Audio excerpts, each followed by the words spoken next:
Dang, Marc Marquez has now won 6 in a row. I've now run out of Balatro references for other hand types. This is a problem. Welcome back to Motorsport 101.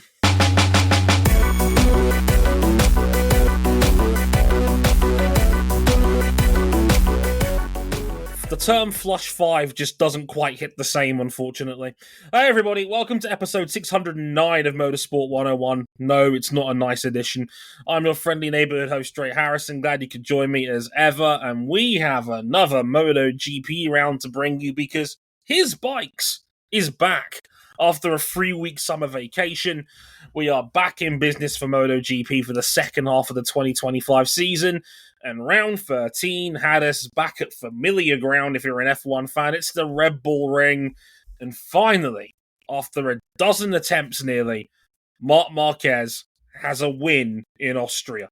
That's how you know it's truly over at this point, quite frankly.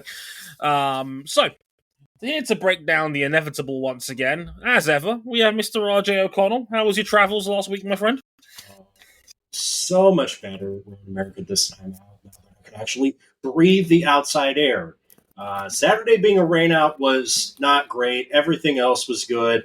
I will be glad to see the end of driving from Fond du Lac, Wisconsin to Road America and back for 2 weekends.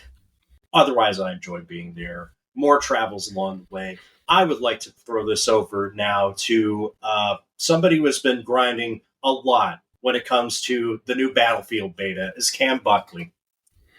Sweating bullets. You know, it's like MotoGP never even left. It comes back, and who do you think won? It's 2025 on a red bike. This season is quickly turning into a waste of everyone's time. Except me! This is great! I'm not going to lie, I'm deeply enjoying the weekly exhibition of how does Marc Marquez win this week. I know some people can't stand that, but I don't care. I'm here for the enjoyment. He was on hard mode this week. He crashed in qualifying. Crashed in qualifying, had to start fourth, didn't have it entirely his own way, had to get to lap 20 before he was in the lead. Damn, he had to actually work for this one. Yeah. In the words I say on this podcast quite often, oh, that brother's starving, as they say. Also, quick note, thanks to everybody who's gone out of their way to wish me a happy birthday. Much appreciated. Happy birthday, Dre! Thank you. As RJ's alluded to in the past, it's the 15th anniversary of my 18th birthday, so thanks to everyone for all their birthday wishes. I do really appreciate that. I would call it hitting the Big Max Verstappen, but this is a biking podcast, so actually he's hitting the Marco Melandri. I will take that, because it gave me an excuse on every social media platform I have to share that power slide from Phillip Island, the greatest highlight in MotoGP history. Look, there are two biking clips I will always repost when I see them. Chianari's insane wet lap from like 2008. Yes, sir. And that power slide while peace symboling. Yes. Elite content. Yes, absolutely. There will be no exceptions. Like those will be shared no matter what. So, yes, thank you to everybody for all the kind words and the well wishes. I do really appreciate that. I am now officially Marco Melandri years young. All I need now is a catwalk model, and then we're all sorted. There you go. You know, anyone in West London, call me. Oh, that brother's starving. Very much so in some instances. Places you can find us real quick. We're on youtube.com/motorsport101. We're on facebook.com/motorsport101. We're on Twitter at motorsport_101. And if you want to follow us personally on Blue Sky, you can at Dre Harrison, at cbuckley917, and at rjoconnell.bsky.social. If you want to catch more of our video highlights, you can on our Instagram page, Motorsport101pod. You can follow me personally as well at Dre Harrison101 if you want to catch some of those as well. You are also on TikTok at M101_podcast. And, well, all of our Whitman blogs as well are on the website, motorsport101.com. And if you really, really like us, you can back us financially on Patreon. Patreon.com/motorsport101. $5 gets you early access to all of our content, including you got half of the DRR early this week as well. I was extra generous happy birthday from me to you guys. I gave you a gift. Some early words on the DRR about Casey Stoner, which we'll talk about a little bit later on in the podcast. So do check that out. You can upgrade to the $10 tier to listen to these episodes live as they're being recorded as well. As Jason is doing, as Ghost Raptor is doing. Thank you so much, as Vic is there as well. Thanks, guys, for supporting the show as ever. Much appreciated. Right, without further ado, after this quick musical interlude, let's talk MotoGP's Austrian Grand Prix.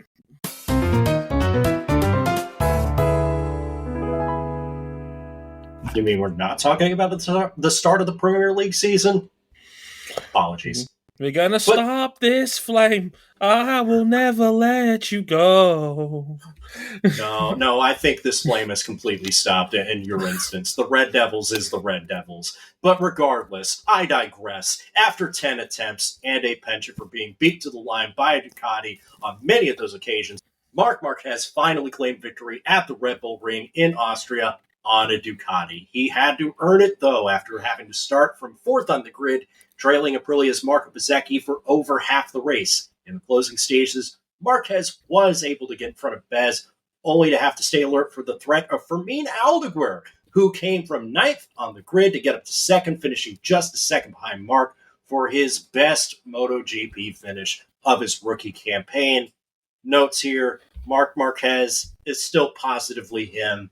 We were away for a bit, but his bike's is back. I love that the first thing he said to the world's media after winning his 6th race in a row, first time he's done that in 11 years, was, thankfully you guys never have to ask me about winning in Austria ever again. I think he was kind of glad he got that monkey off his back. He said, he joked going into the weekend that every time I was beaten by a red bike, now I'm on the red bike, and let's see what happens now. And, well... It ain't fun when the rabbits got the gun. Exactly. I mean, I don't want to say it's boring talking about how brilliant Marc Marquez is, but it was just another perfectly executed and managed race once again. He got an excellent start, made early ground, he swept Pecco Bagnaia to one side early on, and then he just did what he's done so many times, just scout what Bezzecchi's pace was, stay with him. Tried an earlier attack around mid-distance, didn't quite work, so Marc played it smart. He backed off a little bit, saved his front tyre, had another go with 9 laps to go, made it stick this time round, and, well... Some say that, not to borrow Top Gear's the stick here, but some say that Fermin Aldeguer kind of prompted Marc to get his head back in the game. I don't fully believe it because I've seen the lap times. There was only about a 10.5 decrease in pace.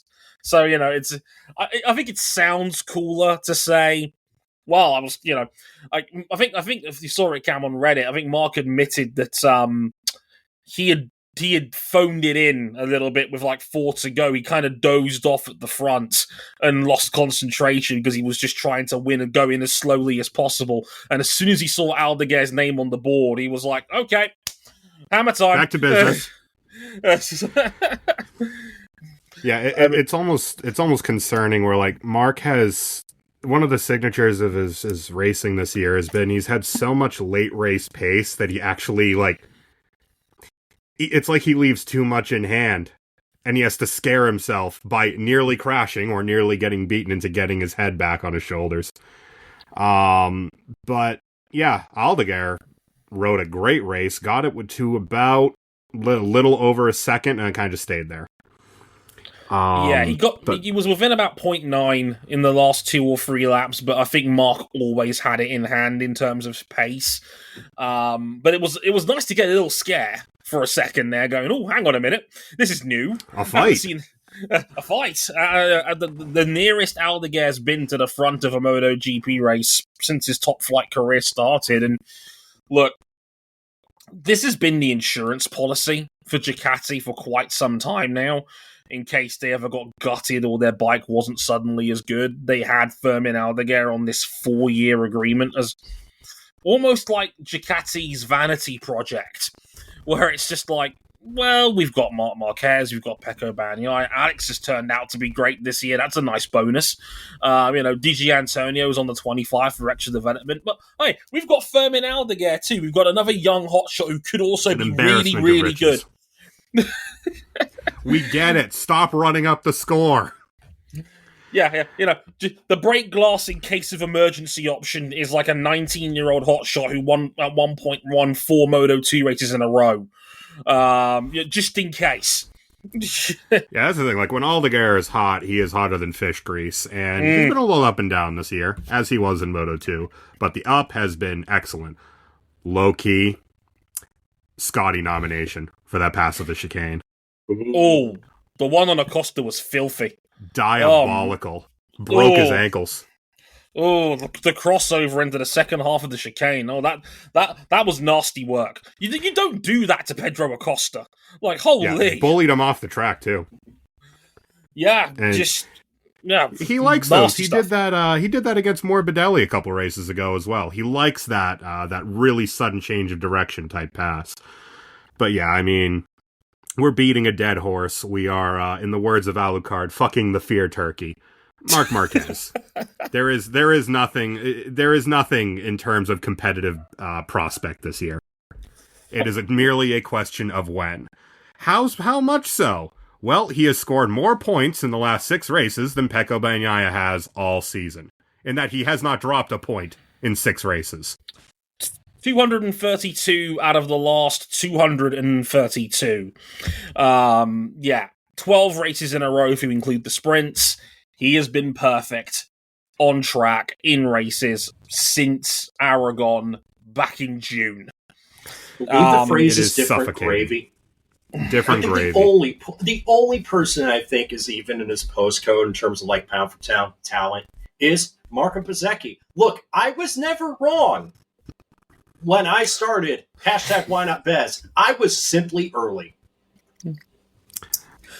You were right on time. He was brilliant in 2023. Like, what we're seeing now is 23 Marco Bezzecchi making a resurgence. Like, this is like, people forget, 2023 Marco Bezzecchi on a GP22 at the time was, on his day, unstoppable. Like, the funny thing about Bez is, I love this fact, he's won 4 MotoGP races. All of them have been by at least 3 seconds. When Bez he's goes... on... There is no one more on. And that's that's I think is the problem. The problem when looking across at Marquez, who, as we know and have known for years, he kind of just makes it work, whether things are perfect or not. And then there's a lot of riders in this field that is, we would term the Goldilocks riders, like Pecco, like Bez. When they are on, when everything is good, they are exceptionally fast.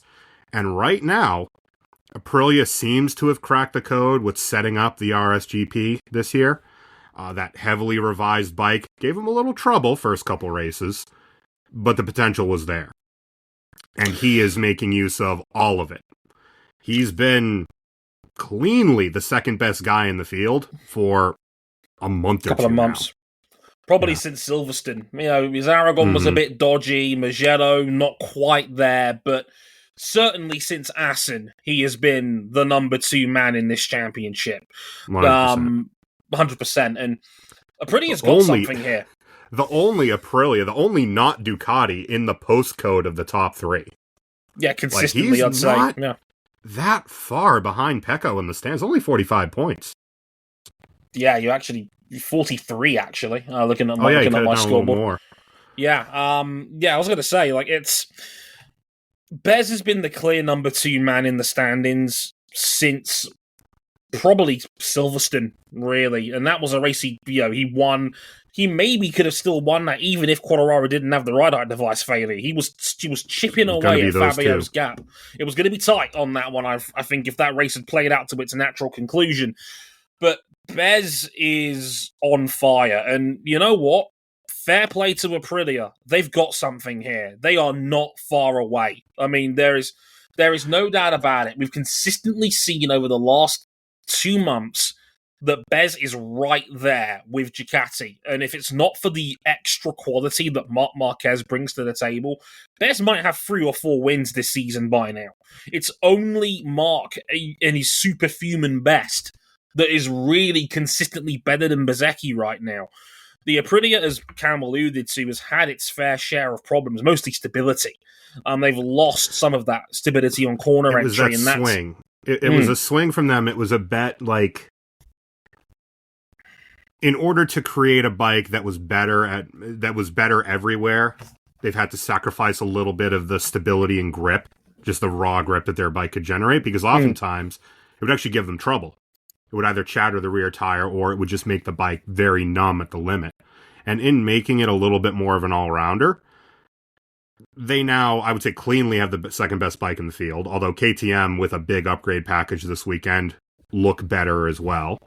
Yeah. I think the biggest thing they're lacking is just that big, beautiful desmodromic valve power that the Ducati has, because even now in a straight line, they just don't have it on the Ducati. But a lot of other places, if they're not there, they're very, very close. I think we are genuinely just starting to see the convergence of the field on Ducati in general. Ducati's still got enough bullets in the chamber and enough outright talent with Marc, Alex. But Pecco's not been dreadful. We'll get to him in a minute. He's not been dreadful this season. He's still like regularly in the top 3. There's no doubt about that. They've got enough bullets in the chamber where they can still win. They have the resources and assets. But as mentioned, Aprilia is right there with them now. KTM wasn't a million miles away the last couple of rounds at Brno or here either. I think the field is starting to converge. I think Ducati might still have the best bike, but I don't think it's by a huge margin anymore. It's not last year. It's not last year where they could just take every weekend off and just blow the field away, top 5 lockout, not even trying. Yeah, Marc's got to be at 100% now to beat Bezzecchi straight up, because in Assen, he had to be perfect. He was. And here again, Brno, he had a bit more in hand, maybe a couple attempts, a lap here and there. Again, Austria, Marc had to work hard for this one. This was not a straightforward win for Marc Marquez. He had to work quite hard to get that gap at the end, and only won by a second over Aldeguer. Bez, I think, just gave up with about 5 to go because he had nothing to play for, really, in terms of raw speed. I think I do think it was a little bit, Ducati, even when they were bad, were good here. But over the course of the race, they just kind of shot the field to pieces, those two on raw speed. And this is a track that Aprilia is not meant to be good at. This is, on paper, Aprilia is meant to suck around here. And they were comfortably the second best bike on display. Really impressive stuff. They reset the book with this bike to try and make it more of an all-rounder. And it took them a couple races for them to figure out the scale of the change that they made. But it's working. It's visibly working. You see it in the results on track. For one of their bikes, at least. I want to see Jorge Martin 100% on this thing. It's going to be exciting. Again, if Brno gave us any indication, if he's 7th on a bike he's had less than 500 kilometers running on, again, Austria's not quite as rider-friendly as Brno is. Austria's quite a physical beast, and Martin will be the first guy to admit he's not at full race fitness. I guess maybe full race sharpness might be the better way of describing it. Just hope I don't have to wait until 2026 to see it. I don't think you have to. I think he will only get better as he just gets more. He needs track time. It really is as simple as that. He just needs more time, because we talked about it on the show before. Gavin Emmett on TNT reckoned he's short about 5,000 kilometers of running compared to the other major players in the field. That's a full season's worth of Grand Prix. Last year it took Marc the better part of probably 2/3 of the season to truly feel comfortable on the Ducati, and then kind of quit the learning phase and start the making lap time phase. Mm-hmm. And Martin is 4 races in, and 2 of those were not races. Yeah, he will get there. I have no doubt in my mind he will get there. And look, in qualifying, he was only in Q1 a 10th and a half behind Bez. You know, it's like he's not a million miles away. It's the race pace. It's the race pace, and that comes with learning and track time. It'll come for Martin. I have no doubt in my mind about that. It's just going to be a matter of when rather than if. I don't think there's any question marks about Jorge Martin's outright speed as a rider. That's the one thing that's never been in question with Jorge Martin. He will figure this out. I have every confidence in that. So, yeah. And this was once asked. Yeah. To be fair, Bannerton Park's next, and everybody is learning that place. So if there's actually one place where Martin might actually be a little bit better, it might be Bannerton, where everybody's learning that track. So, we'll have to wait and see. By the way, Rossini recreating the Linkin Park album cover for Bannerton Park to hype it up, and then 10 out of 10. Verifying its realness, it's not AI slopness, with the photo of them doing it. I mean, that's just good. That's just good stuff. In the same way they did it with Alex Marquez's bare ass cheek earlier this season, that was you can't AI generate that. Commitment, if nothing else. Speaking of bare ass cheeks, unfortunately, it was a very difficult weekend for Pecco Bagnaia. Again, the two-time champion had claims of a dud rear tire that put him out of the sprint after just 5 laps. And then in the Grand Prix was bullied down to 8th place, having been as high as 2nd. And he told the press he was, quote, running out of patience for Ducati to give him answers for his poor pace. Cam, what do you think is going on with Pecco? You had a theory about this. I have a theory, and it's beyond just he's fucked, although I do think that is a major component of it. Look, the man is a multi-time world champion, and this season has been struggle-licious. Because even if Marquez was going to come in and beat him black and blue, as I thought he would anyway, you'd still want him to at least be second best Ducati. Right. Or third best Ducati, because Alex Marquez has been phenomenal this year until really the last 2 months. There's times where he is 4th or 5th best Ducati, and that is deeply, deeply concerning. The points total isn't that far away from where he's tracked in the past couple years. The difference is that was a whole lot of winning, and then occasionally bozo gening the bike up the road. He hasn't been anywhere. He's not crashing this year, but he also has no pace. The one time he really showed that prodigious Pecco pace was in Mugello. And it took half a race for him to shoot his tires to pieces, and Mark just rode right around him and took off. I think people deeply underestimate how much he and Jorge Martin, and this applies to Martin as well, how much those two would pour over each other's data and use each other to beat each other.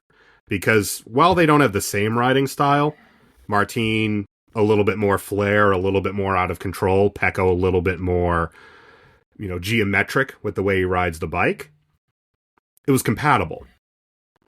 And you could pour over each other's data, and you could use the other guy to beat the other guy, as he did 2 years ago and as Martin did last year. Dre, what's the Cal Crutchlow line about Marc Marquez's data? I can completely understand what he's doing. It's impossible to actually replicate. Yeah, I understand exactly what he's doing. I just can't do it. Yeah. And that has been a problem. When we talk about Marc Marquez as one of the last aliens, he really is, in every sense, because he just rides a bike like a fucking weirdo. And you can see that in the way that he rides that bike. And Pecco has no data across from him. And he has no data from Premac because what use is Premac data now that they've got Yamahas? They're not going to share that across. And I'd also, to add on top of that from Cam, if there's one thing I've learned from interviews and talking to people around him, Pecco is a bit of a Goldilocks rider. He is very sensitive to feedback when it comes to how his Ducati rides. And let's not forget, this GP25 was a bit of a troublesome bastard in development. This was not a straightforward development path. If it wasn't for Ducati coming off the back of a season where they completely dominated the field, we'd probably say on paper, it was a rough off-season in the sense of they built a GP25, their two main riders didn't like it, and they had to put together this Frankenstein's monster. How do you improve on perfection? As it turns out, you really can't. And what they've got right now, like Marc is on the GP25 frame and some of the engine and the aero, and Pecco has more or less retained the kind of hybrid bike that they started off the year with. And depending on who you ask in the Ducati garage, they're either exactly the same or a little bit different or completely different. Yeah, the truth on that is probably somewhere in the murky middle. Like with Red Bull in Formula One, there is one man that can fully extract the performance of that Ducati. Unfortunately, he's not that useful to someone like Pecco Bagnaia because, as Cam alluded to, they have completely different riding styles. They ride the bike in a completely different way. When I wrote about this on the DRR on the website that I wrote up, I described it as looking at a wall and applying to break it in two different ways. Pecco Bagnaia is a pickaxe. He's very sensitive to feedback. He likes things a certain way. He's precision. He's very good at picking at a particular spot and then doing his damage that way. Death by 1,000 cuts. He's very smooth, very precise, very proficient. Marc Marquez is a sledgehammer. He will through blunt force trauma, physically wrestle a bike into extracting as much performance as possible. Both ways can be just as effective at breaking down a wall, but in the context of what the Ducati GP25 is right now, Marquez is just way more effective at it. Because Marc is going to go. He is going to go. His riding style is climbing on the bike and going, let me tell you something. Right. He will abuse 110% out of any motorcycle he throws his leg over. And as long as he doesn't have to go to like 120% like he did probably the last 2 years on Honda, where it just was not sustainable.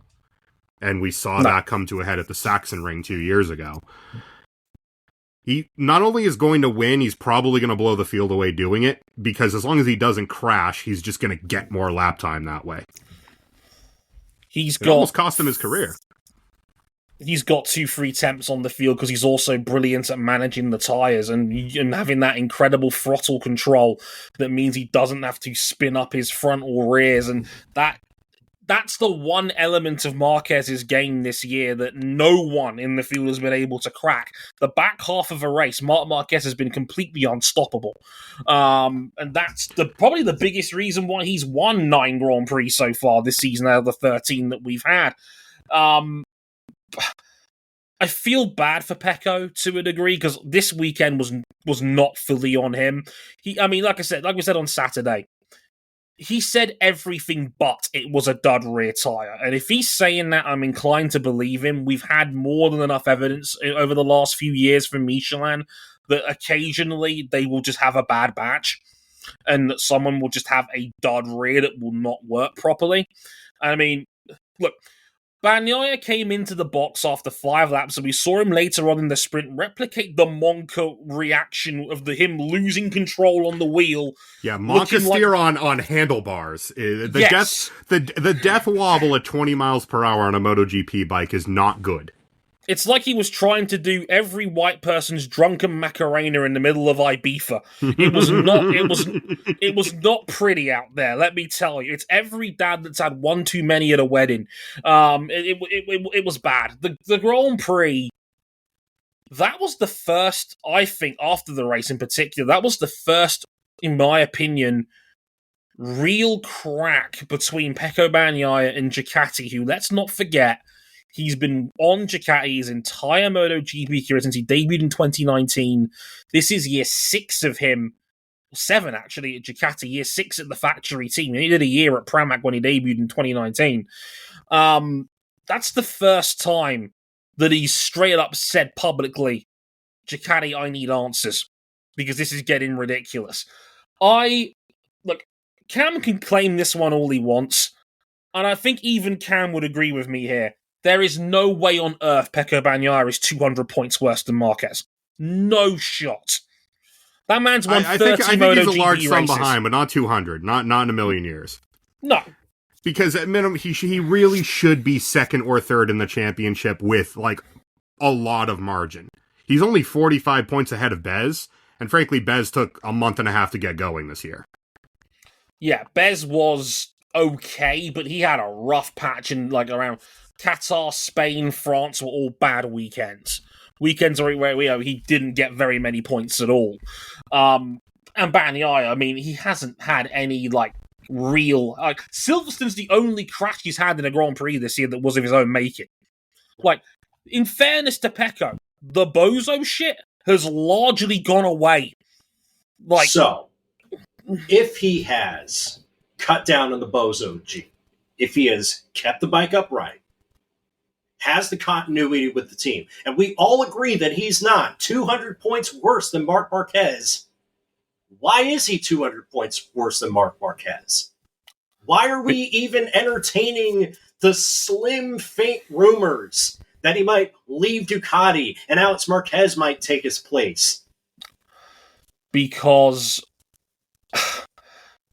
the reason why Pecco is 200 points back is because Marc has suffocated the field to the point where a bad day for Marquez, he's still got a second or third in a sprint win in him. Remember, he's won 12 out of 13 sprints this season.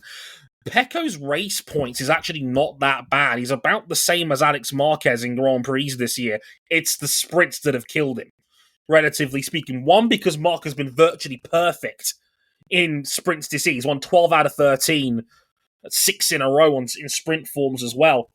And Bagnaia's struggles are made worse because the sprint fuel tank throws off the weight distribution of the bike. And as I said before, Bagnaia is a Goldilocks rider. You throw him off his balance, he loses all confidence. That's a big element as to why Pecco has struggled. Arguably, the sprints cost him 2024 against Martin. He was 45 points worse than Martin on Saturday, and that's what cost him his championship. It's a similar case here. Of course, the Grand Prix are the Grand Prix, and Marc has just been ridiculous in race trim. It's the problem. Marc Marquez having the worst day of the year, he crashes. Marc Marquez having a bad day, he finishes first.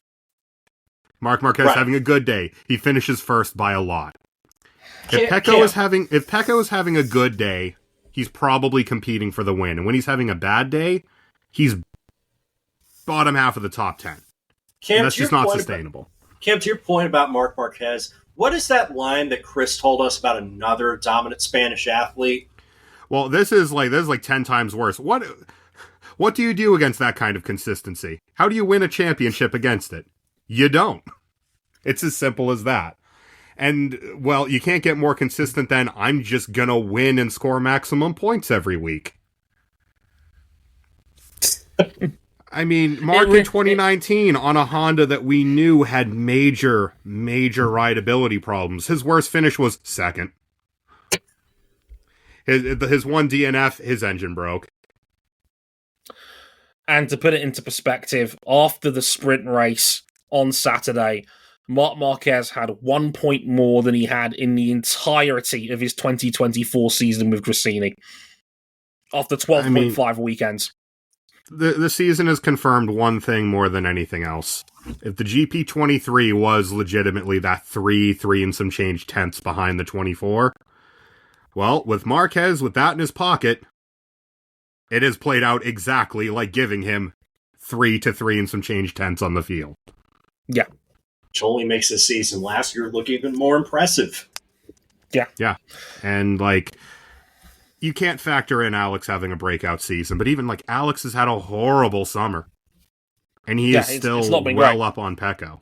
Yeah. It's gotten to the point where let's say if you did, and there's no real concrete evidence they would do this, but if you did flip Pecco and Alex and put Alex on a factory bike, yes, you get what Repsol Honda should have been in 2020. I don't think you solve the problem of the second factory Ducati being so much further off than the first one. And Alex would be the first person to admit he can't do what Marc's doing on that machine. It's not like Alex is saying, if only I had a 25, I'd be beating this dude's ass. No, even he's admitted... There's people in the garage who would tell you you'd rather be on a 24. Yeah. There are a lot of people that swear that the rideability of the 24 is worth whatever performance deficiency the 25 has by comparison, because if a rider's more comfortable, chances are they're going to go a bit quicker. The fuming element of it. Something we can't evaluate.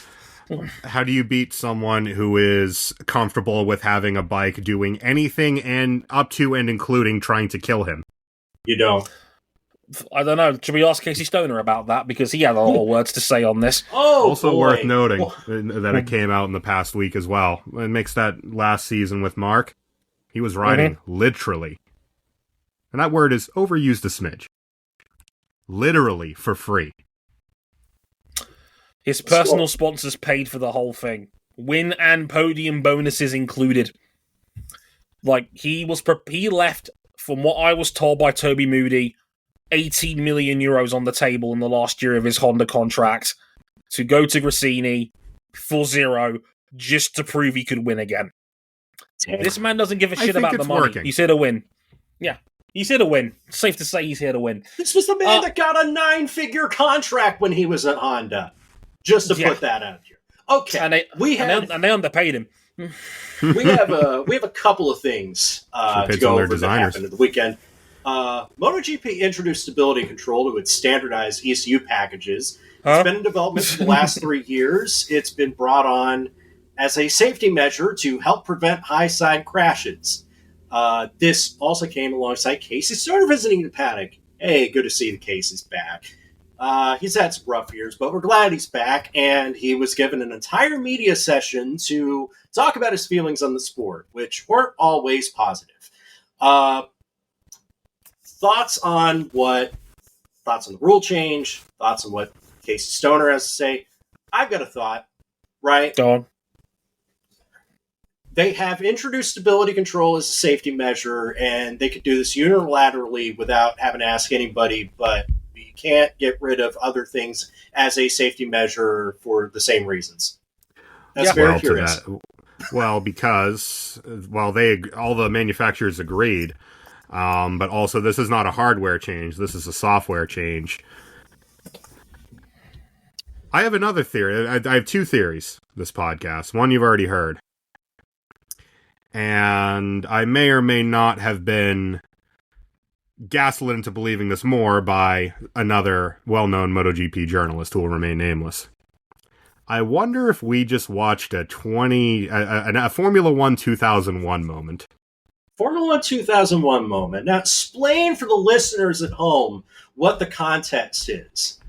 Well, going into the 2001 Spanish Grand Prix, the FIA makes a surprising announcement that it's open season on driving aids. Traction control, automatic gearboxes, launch control. Fuck it. Do what you want. This after a blanket ban on them at the end of 1993. Why was this? Well, because the FIA had evidence enough to go, well, we all know you're doing it, but we don't really have a way to police it right now, so we're going to allow it, just don't hurt yourselves with your new toys. Yeah, because we can't single out the German kid at Benetton like we could 6 or 7 years prior, allegedly. Which that car did have launch control in the ECU. Traction control, no. Launch control, yes. I'm wondering if the manufacturers were already playing in that pool and the MSMA and Dorna have gone, okay, we see you making LSD. How about you use ours instead? It's going to be safer. And it's not the first time the sport has had a outside the book agreement with a third party that may or may not have been bending the current rules. Hello, Tyre Pressures. How you doing? Just saying. We're going to get some emails. Yeah. Anyway, and because they have total control of the electronics package in terms of the hardware, but the software is very much open season. Since the spec change in 2016, we brought in the spec ECUs. I think it was 16, yes. And that was to cut out a lot of the insanity with the electronics where manufacturers did have full custom riding aid systems. This game has gone all the way back to 1992 when Honda designed a crankshaft with the sole purpose of making the bike easier to ride. And had Mick Doohan not shattered his leg, no, not that time, no, not that time, the first time, he probably wins every title using that from 1992 to 1998. Instead, he only won a few of them. until he had his other career-ending incident. So, yeah. And for those who don't know, they do have what I would term vertical traction control already. That's been a thing. But this is more, I would say, side traction control, where this is designed that while the bike is sliding and it's on the edge of the tire, to measure that instead. To know when not to cut power, because the problem is, if you get the bike too sideways and it spins the tire up too much, and it cuts the power, well, it cuts the power, unloads the bike, and sends you at the sky. Exactly. There is probably some credence to the idea that, yes, having this system, if done effectively, probably can mitigate some of those high side crashes. And so, yes, there is some legitimacy to the whole, we brought this in on safety grounds talk. But quite frankly, I'm in full agreement with RJ on this one. It is funny that they were able to come to an agreement on safety grounds to have stability control like Gran Turismo 3 put on these bikes all of a sudden, while at the same time, everybody kind of knows the ride height devices are no longer worth the trouble, especially given now that everybody has them, and yet we still can't get those banned early. And I'll tell you for free that the stability control in Gran Turismo 3, and especially 4, is not a performance-enhancing Absolutely item. not. No, that it is the sole reason down. why. It is the only reason why the licenses are hard in 4 is because you can't turn that shit off. Yeah. It is a restrictor plate on your ability to gold those. But I digress. Now, here's what Casey, for those, to add some full context, here's what Casey had to say, because Casey Stoner got a full-on media center session, and I'm not going to lie to you. They knew exactly what they were doing. They knew what they were doing, and because they know, look, for those who know Casey Stoner, he loves a good moan. Let's be frank. I like Casey, but he's always been very forthright in what he's had to say about the sport. And the media absolutely lapped this up like chum. Here's a part quote of what he had to say, and this was on electronics in general. Quote, "It's always a very difficult, touchy subject because the riders are going to want it one way, and then the engineers and the manufacturers are going to want it another. So there's always this sort of argument, but as we're not creating street bikes out of these ones, I don't think we should be thinking about developing the electronics as far as they've gone. And especially now, this weekend, they've brought a whole nother level of electronics. Speaking to the riders, you can literally go and twist the throttle. You've got nearly 300 horsepower, and you could twist the throttle and nothing happens. You've got the best riders in the world riding the easiest bikes to ride in the world, and I don't see this as being anything that I'm interested in. You have no more control over how much slide you have. Already, when I was testing, just before I stopped everything, I wasn't allowed to use the clutch going into the corner because it confused the system. So there's no more element of skill with every aspect. You literally have to brake hard, get it into the corner, and then all the guys are talking about now, they could just literally twist the throttle, press a button, drops it down. There's just too much going on. Now, what I would say is, it's probably worth finding the full thing. He goes into more detail about how he hates the sprint format, shocker, and how he actually made a good point about how it's part of the reason why he thinks Marc Marquez is so good now, and how Danny Pedrosa was able to come back and still be a competitive wild card for KTM is because they have the extra experience of being able to control bikes without the electronic rider aids from their era of bike racing, especially Pedrosa, obviously, because he debuted in, 2006. 2006, he debuted. Last year of the 990s. Yeah, and Marquez debuted in 2013, only the second year of the prototypes. So, there's some interesting stuff there. And do not get me wrong, I do agree with an element of what Casey has to say. Yeah, because we've all been saying that, some of this stuff, the aero, the ride height devices, jumped the shark a while ago.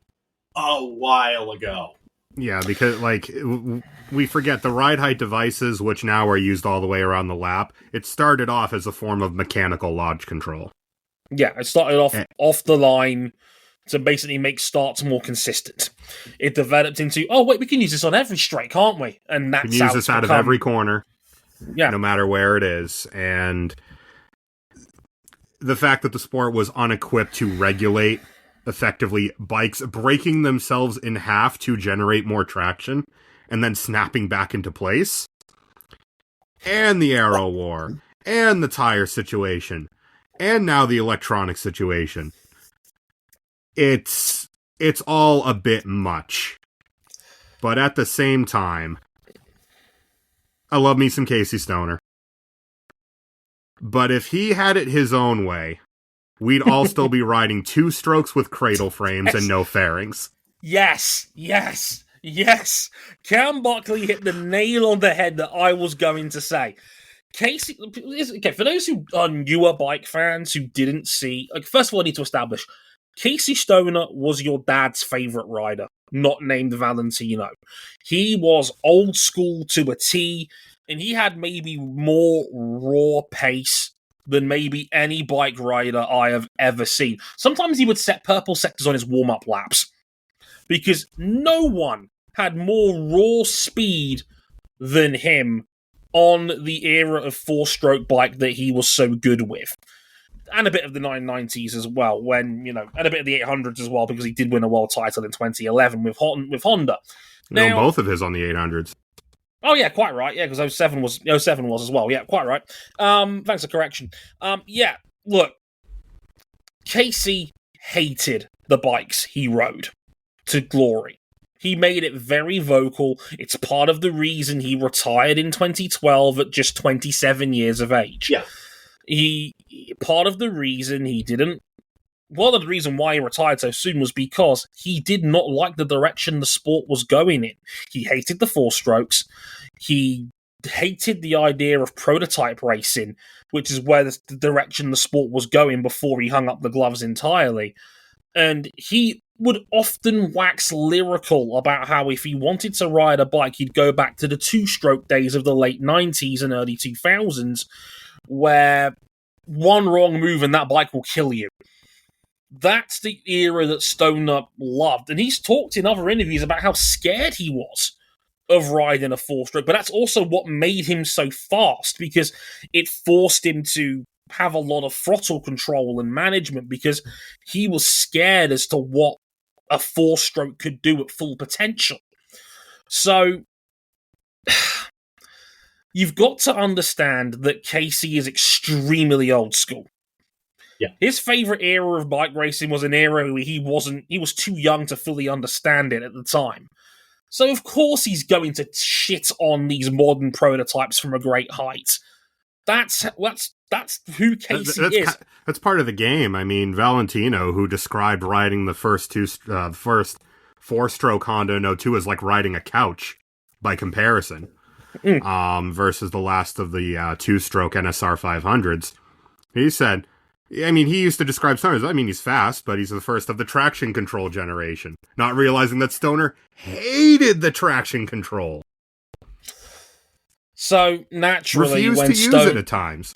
Yeah, so naturally, when Stoner is talking about the state of the sport, he's going to shit on what it, because he hated MotoGP in his prime. What do you think he thinks of MotoGP in 2025? Like, and what I don't understand about this is that every motherfucker that was stood around that media press session knew that.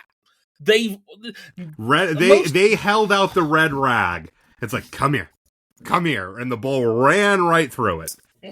They knew exactly. It's the F1 equivalent of putting a microphone in front of Helmut Marko about anything. You're gonna hear some shit.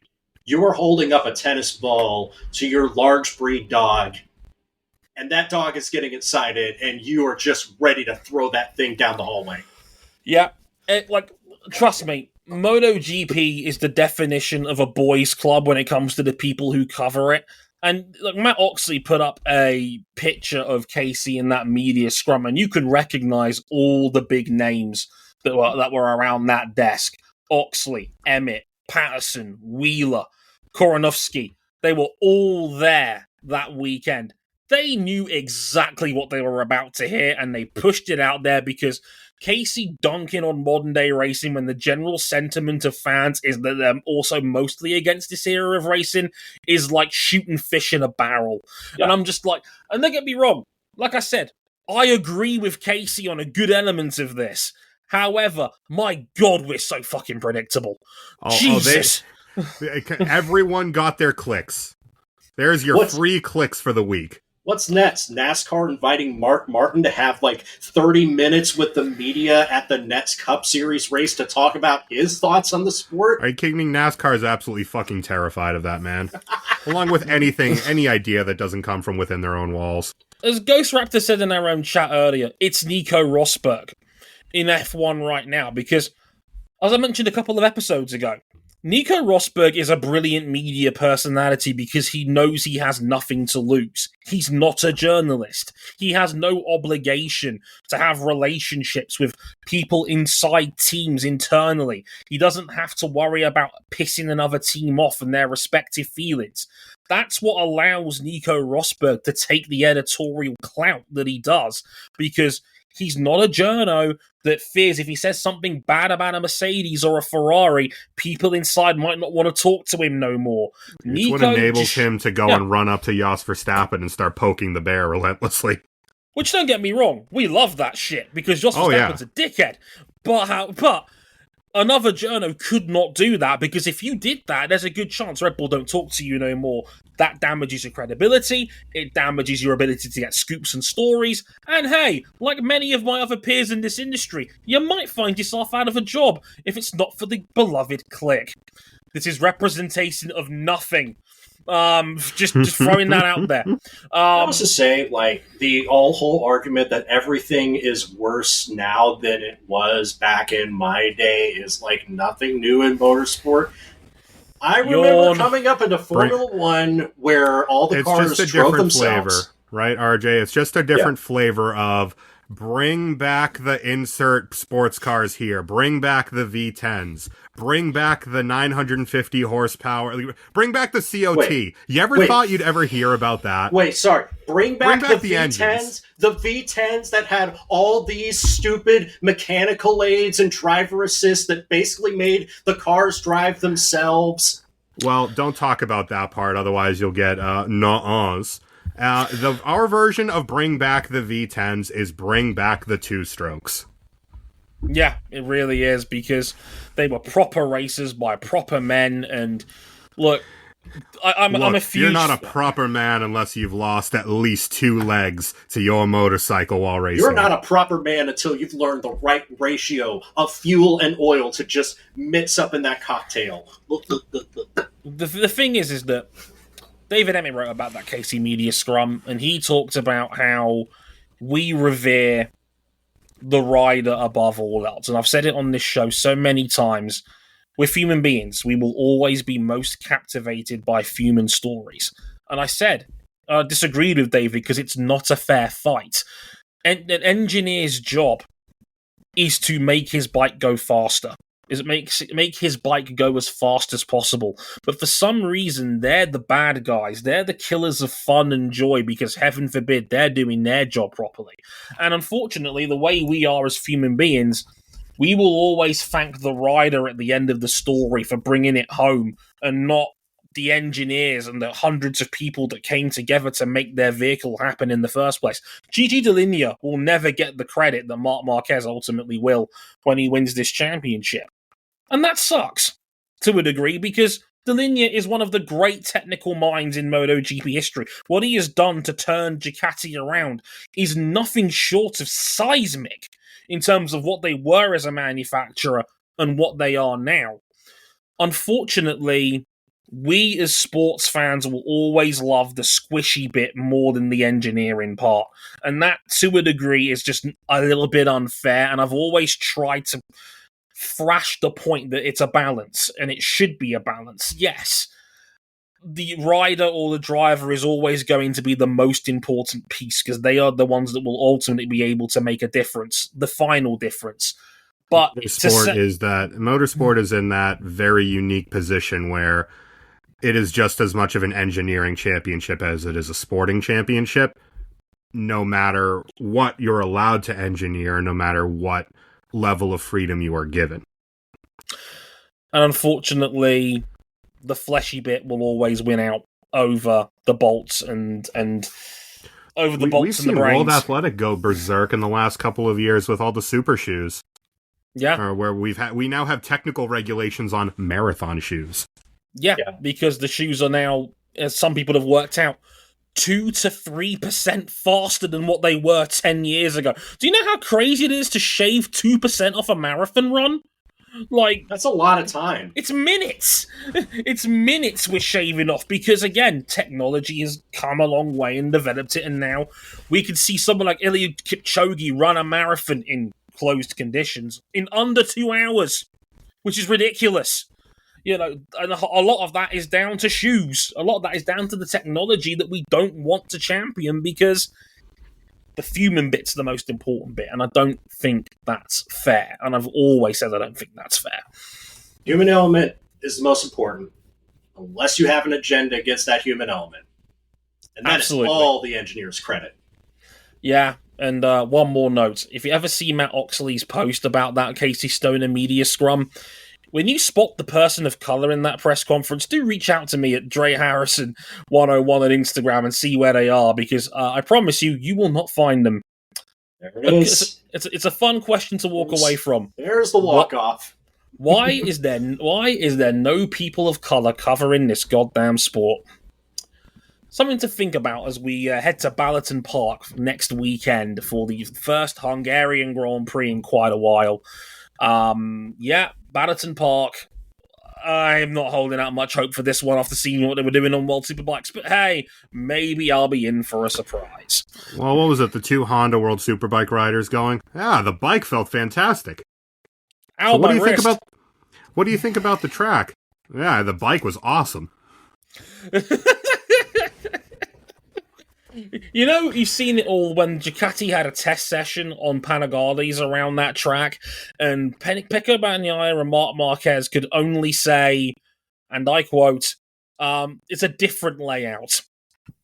I think that kind of says it all. We'll report back with our findings next week on Motorsport 101. We will also have our penultimate round of the IndyCar Series Championship. Not much left to talk about besides Alex Palou maybe chasing history. It's the Milwaukee Mile. And Cameron Buckley will be there in person. You lucky bastard. I'm flying out tomorrow morning and I'm going to go get me some Mug and Bun root beer. Gonna go hang out with some Porsches, some newly minted Porsches in the IMS museum. There's an RS Spider in there, and let me tell you, I am there.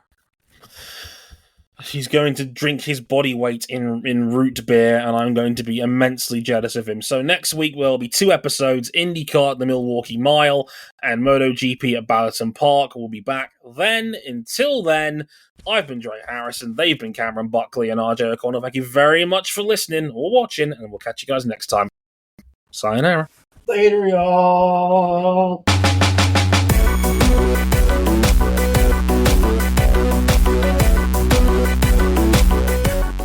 RJ knows. RJ knows what that root beer is like.